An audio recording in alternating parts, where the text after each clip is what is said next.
고등학교 물리학 1 어디 한번 해볼까요? 지난 시간에 파동을 얘기하면서 굴절 얘기했습니다.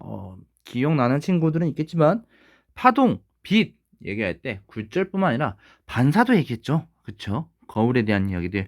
오늘은 반사 얘기를 해보도록 하겠습니다. 반사는 빛이 진행하다가 서로 다른 매질의 경계면에서 원래 매질로 되돌아오는 현상이에요. 다시 굴절이 꺾이는 그런 반사는 되돌아오는 현상. 다만 그때 각도는 입사각과 반사각이 같고요. 입사각이 크면 클수록 반사각과 굴절각도 같아요. 입사각이 클수록 반사각과 굴절각은 커집니다.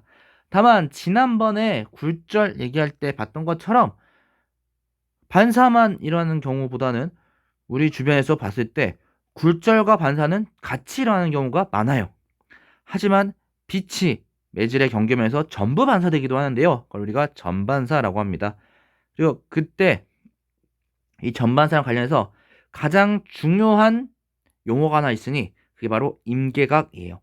빛이 굴절률이 큰 매질에서 굴절률이 작은 매질로 진행할 때 굴절각이 90도일 때의 입사각이다.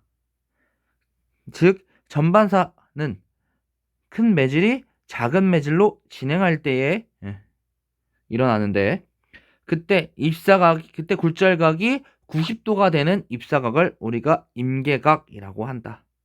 임계각. 자, 계산은 어떻게 하느냐? 지난번 봤던 스넬 법칙, 그 반사 굴절 법칙에서 시작하는데요. 굴절각이 90도예요. 사인 90은 1. 즉 사인 i는 v2분의 v1 혹은 n1분의 n2 혹은 n12 상대 굴절률.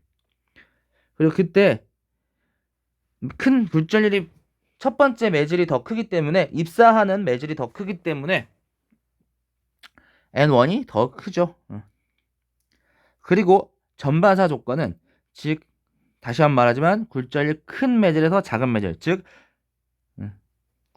속도가 더 느린 매질에서 빠른 매질로 진행하며 또 그때 입사각이 그 임계각보다 클 때 일어난다. 전반사를 이용하는 가장 대표적인 예시는 광통신인데요. 그 광통신, 빛을 전송시키는 유리섬유의 관으로서 어떤 형태냐? 굴절이 큰 중앙 코어를 굴절 작은 클레딩이라고 하는 것이 감싸고 있는 이중 원기둥 모양으로서 굴절이 큰 곳에서 작은 곳으로 가기 때문에 그때 입사각이 임계각보다 크다면 코어에서 클레딩으로 갈 때 그 입사각이 임계각보다 크다면 입사한 빛은 클레딩으로 굴절하지 않고 모든 빛이 다 전반사됩니다. 100%다 전달되는 거죠. 그리고 이 광섬유를 이용한 것이 바로 광통신이 되겠는데 광통신은 음성, 영상 등의 정보를 담은 전기 신호를 빛 신호로 변환하여 빛을 통해 정보를 주고받는 통신 방식입니다. 맨 처음에 발신기에서 전기를 빛으로써 전환하여 레이저나 발광 다이오드 등을 이용해서 전기 신호를 빛으로 전환시켜요. 그리고 입사각이 임계각보다 크도록 그래서 코어에서 클레딩으로 넘어가는 빛이 하나도 없도록 모두 반사되도록 달리 말하자면 전반사되도록 빛을 쏩니다. 그렇게 되면 반대쪽에서 이제 광 검출기를 수신기로 하여서 빛을 전기 신호로 변환하여 또 출력을 해요. 즉 도선을 이용해서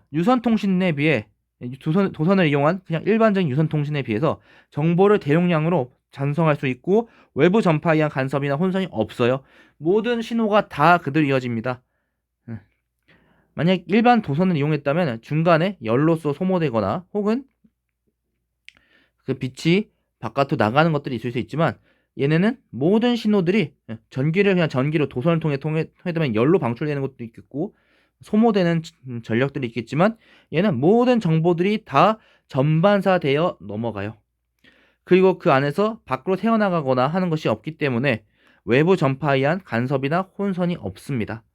다만 이 임계각보다 입사각이 크도록 굉장히 정밀하게 맞춰놨기 때문에 한 번 광선이가 끊어지면 연결하기 어려워지죠. 오늘 내용은 여기까지인데요. 지난 시간에 파동 얘기하면서 빛에 대한 얘기를 하고 굴절에 대한 얘기를 때문에 오늘은 반사, 그 중에서도 반사와 굴절을 떼놓을 수가 없는 것이 굴절이 일어나면서 반사도 또 같이 일어나거든요.